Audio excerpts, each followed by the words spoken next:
Hello and welcome to this quarterly EMC accreditation training regarding Docker and containers. My name is Jonas Roslin and this presentation has been co-created by me and Matt Cowger. Let's start with a basic overview of how apps have fundamentally changed in the last decade. About a decade ago, and this is still true for many applications being deployed today, apps were usually monolithic. They were contained in one large blob of binaries and libraries. They were usually built on a single stack, such as .NET or Java. They were usually long-lived as well, so patches and new functionality usually took a long time to develop. Mostly they were deployed to a single server as well, so it looked something like this. So what you can see here, the cloud represents all your clients and customers and users for the application, which is in the middle, where you have integrated all the functionality into a single application, and then you store some data in the back end.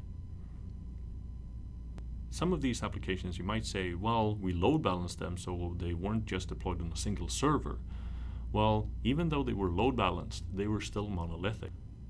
So it might have looked something like this, where you had all your clients, customers, and users connect via a load balancer. You would then have a monolithic architecture behind that load balancer, and then you would store data somewhere. Compare that to today and how applications are created today. Applications are constantly developed. You will not see patches and functionality updates to a huge blob of a specific application usually, but you would see updates and security patches and things like that for each part of the application. And this is a big change from the monolithic application structures. So new versions are usually being deployed often, and the entire application is built from loosely coupled components instead of tightly coupled components in a monolithic application. Usually they are deployed to a multitude of servers as well, and the pieces of the application talk to each other. So your application might look something like this, where you have your users connect to a presentation layer. That presentation layer is then connected to a shopping cart, a money transaction layer, a library of some sort, and you're storing data in different areas. So how do you handle all these different small parts? Well, let's start with a useful analogy. Let's say you're a shipping company and you're really good at shipping pianos. You're not just good at it, you're great at it. You're the best piano shipper in the world. Then you have a customer of yours come up and say, hey, can you ship some potatoes with those pianos as well? Then you say, yes, of course, they'll fit right next to the pianos. So it will look something like this.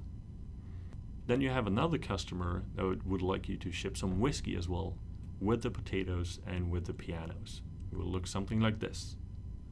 So as you can see, it starts to get a bit cramped and they're starting to fight about space and functionality as well. And things starts to break when you see that the whiskey is starting to spill all over the piano. Your crew is starting to wonder how to handle all these differences between the goods, looking at the size of the goods, looking at the form of the goods, also looking at the requirements to keep it safe and stable during transport to make sure that nothing falls overboard or that nothing breaks.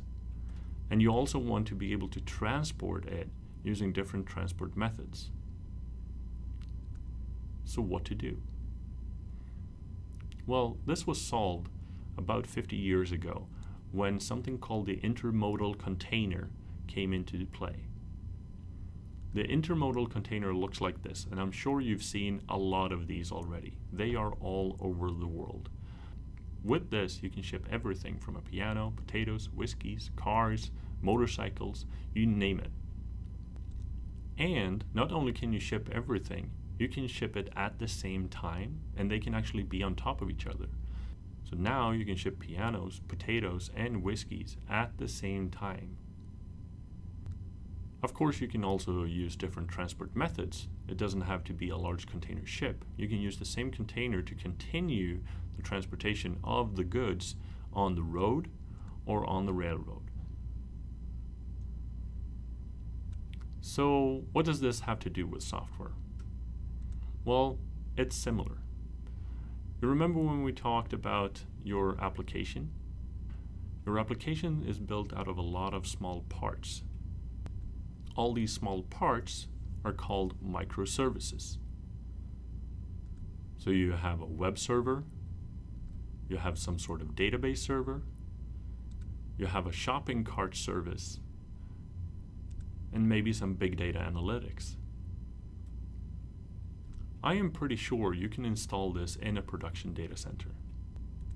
But would it look the same if you ran it in your development environment? Could you set it up exactly like you would in a production environment? Or what about in a lab? Can you set your production environment up in a lab so you can test out a few things? Could you deploy your application just like you have it in a production environment in the cloud somewhere, either private or public? To make this easier, we look at containers. Containers make your application portable. It looks the same everywhere you run it, no matter where you run it or how you run it. It looks the same. If it's in a lab, if it's in your dev environment, if it's in a cloud, it looks exactly the way it should do and the way it does in your production environment. Another benefit of containers is that you don't need to install the application dependencies on your host. This is where the whiskey and piano analogy works, because if you have different dependencies of your different application parts, they start conflicting with each other. Let's say you have different versions of Ruby or Python or Java that you need to have installed to have your application up and running. That's really hard if you don't have containers. When we look at Docker, Docker is just one of the container standards. There is a bunch of them out there, but Docker is definitely the most popular one. And due to it being so popular, it has built a large ecosystem around it. Let's look at some Docker facts. Docker was launched in March 2013. This is about 2 years ago during the recording here. They right now have over 100 million downloads of the Docker engine. There are over 75,000 Dockerized applications. That is applications running in Docker containers. 75,000, that's a lot. There are over 150 meetup groups around the world focused on Docker. So no matter where you live around the world, you will most surely have a Docker meetup group quite local to you. There are over 100 case studies from companies such as eBay, Rackspace, New Relic, Spotify, Cloudflare, Yelp, and more. When you look at a container in a Dockerized format, it makes your application very shareable. The entire needs of an application is defined in a text file called a Docker file. You can see an example here. A Docker file is very, very simple and actually easy to read even though you don't know Docker. This is an example Docker file where we build a container based on the binaries and libraries that you get from a Ubuntu distribution.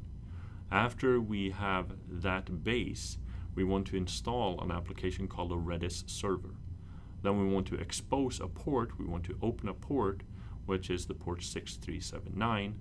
And then we have what's called an entry point, which is the application that we want to start in this container, which is the Redis server. These 4 lines equals an entire container that is actually production ready.